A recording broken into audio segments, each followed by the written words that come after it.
Hello everybody. I don't know if you guys can see me clearly. Hopefully you can.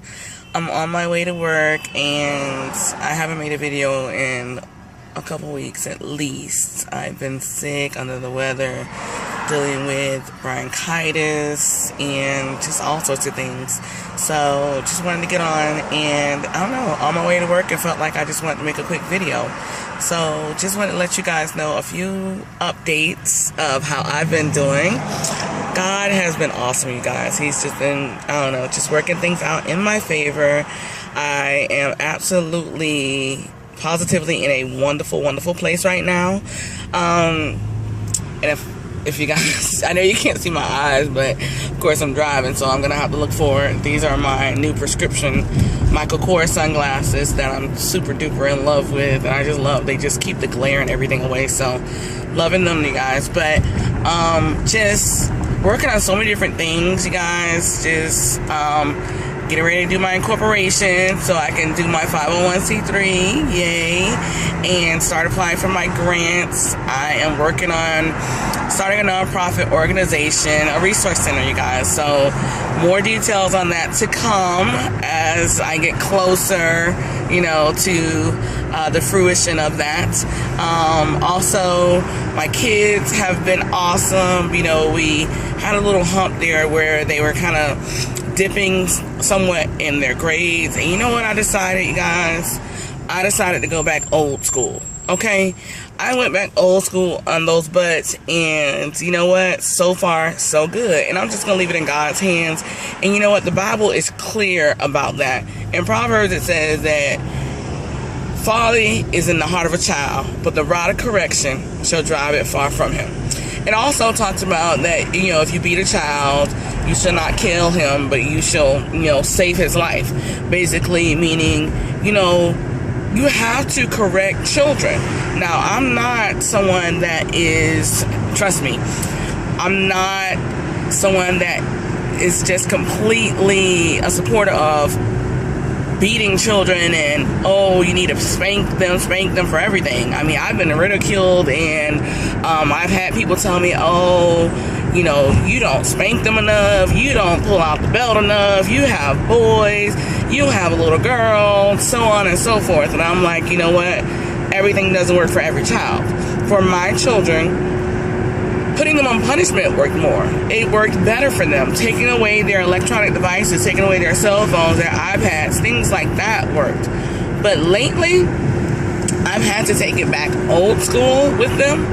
And what I mean by old school, I don't mean like, oh, I'm beating your butt for every little thing. But I've been watching a lot of these Facebook videos where you see the parents going to the school and they're recording it while they're there.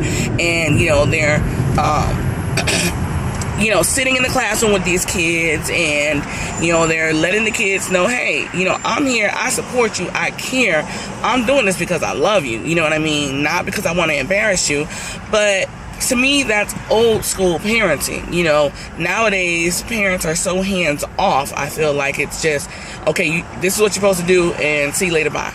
Okay, I gotta go to work, I'm on the computer, I gotta do this, I got other things to do, I'm going out with the girls, to where we wonder why we lose our kids so easily.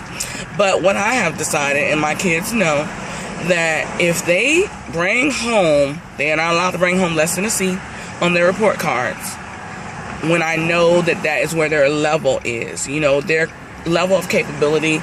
You know, you guys, you have to know my children and know that they are very high functioning. So if you get a B or a C, I better know and understand why.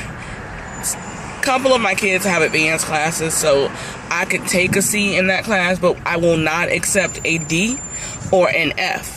And if you come home and I can check your grades, check your classes every day on a program that we have here in Florida called EGSB, I am going to look at that. I've been checking it every day, been doing good, which is hard being a single parent, working a full-time job, you know, being a full-time parent, and then trying to do the 501c3 and trying to work on some other ministries that God has been calling me towards to create and just, you know, to bring to fruition. But they're important. My children are important. Their education is important. So what I've decided to do for them is, if you don't get an education, I feel like you are going to have to work that much more harder than if you had an education. You may run into some hurdles, you know, we all have our hurdles and things that we have to fight against, but you're not going to make it any easier if you don't get a good education. So what they are required to do is, you're going to feel what it's going to be like if you don't get a good education. With that being said, if they bring home poor grades, or they get a poor grade on the report card, or a grade even on a test, if I see that you got a poor grade on this test, you know what? You're going to go and cut somebody's yard. You're going to go and clean somebody's yard. You're going to go and paint somebody's house if you have to. Because if you don't get a good grade in school, and you don't bring your grades up and keep good grades and get into a good college, because you have to understand, my son wants to be a dentist. That's his fallback plan, my middle son. Of course, like every little boy, he wants to be a professional football player. My daughter wants to be a pediatrician, has known she wanted to be that since she was 6. Now she wants to specialize in oncology. So now she wants to be a pediatric oncologist. You can do it. You can be it. Mommy is going to foster that. But you know what? There's 3 of you guys. My third son, my oldest, he wants to be a video game producer and computer engineer. You guys can do anything that you want to do, I tell them, which I wholeheartedly believe, but it's going to take effort on their part. Mommy can't go and do it for you. Mommy can't go to these jobs for you. She can't go to school for you. So you got to do it. So if they do not perform and do what they're supposed to do in school, you guys, they will be doing house and yard work. Because in the end, if they don't get these good jobs that they want, they're going to be begging somebody to let them cut their yard. They be running around here with the lawnmower saying, hey, can I please cut your yard for some money? Can I please clean your yard for some money? Can I please paint your house for some money? You know, they're going to be trying to do all of these little side jobs, as people call it nowadays, to try to make some money to feed yourself. And you know what? I want them to have the best opportunity, and that's all. So anyway, that's my spiel for today. It's Tuesday, March the 4th, 2014. I love you guys so, so much. And as always, you are fabulously and marvelously and magnificently made. And God loves you, and so do I.